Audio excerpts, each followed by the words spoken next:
უკრაინაში შექმნილი კრიზისის გამო რუსეთისთვის დაწესებული სანქციების კიდევ ერთი მისი საერთაშორისო ფულადი გადარიცხვების სისტემა SWIFT-დან გამოთიშვა შეიძლება დაემატოს. შედეგად რუსეთიდან საერთაშორისო ფულადი გადარიცხვების შესაძლოა გართულდეს. საქართველოს ეროვნული ბანკის პრეზიდენტმა გიორგი ქადაგიძემ განმარტა, რომ სანქციების საქართველოზე ხელშესახებ გავლენაც არ იქონიებს. საქართველოს მოსახლეობა ამით არ დაძარალდება, მიუხედავად იმისა, რომ ეს არის შესაძლო სანქციის ამოქმედების შემთხვევაში იქნება სერიოზული დარტყმა რუსული საბანკო სისტემისთვის. საქართველოში მოქმედებს 10-ზე მეტი სწრაფი ფულადი გზავნილის გამახორციელებელი პირი, რომელსაც შეუძლია გზავნილების განხორციელება რუსული საბანკო სისტემის გვერდის ავლით.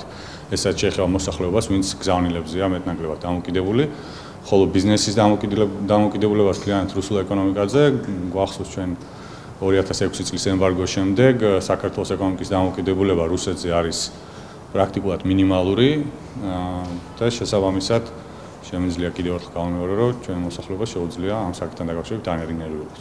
რუსეთის SWIFT-დან გათიშვასთან დაკავშირებით საქართველოს ეკონომიკური განვითარების ცენტრის პრეზიდენტი რომან გოცილიძეც საუბრობს. მისი თქმით, სანქციამ ფულადი გზავნილების შესაძლოა გააძვიროს. მიუხედავად იმისა, რომ ეხლახან მიღებულ სანქციებში არ არის გათვალისწინებული SWIFT-ის გათიშვა რუსეთისათვის, როგორც ჩანს, ეს დღის წესრიგიდან მაინც არ არის მოხსნილი.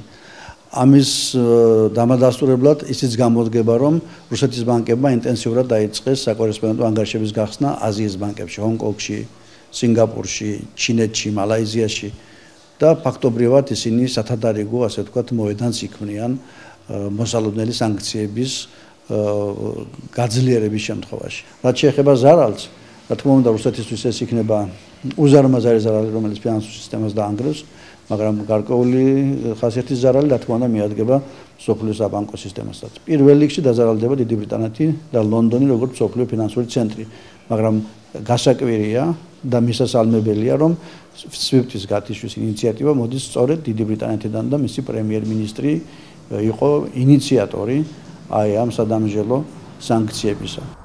SWIFT ფინანსური ტელეკომუნიკაციის ერთ-ერთი ყველაზე დიდი სისტემაა. ის 209 ქვეყანაში ყოველდღიურად დაახლოებით 10,000 ფინანსურ დაწესებულებას შორის ახორციელებს ფინანსურ გადარიცხვებს.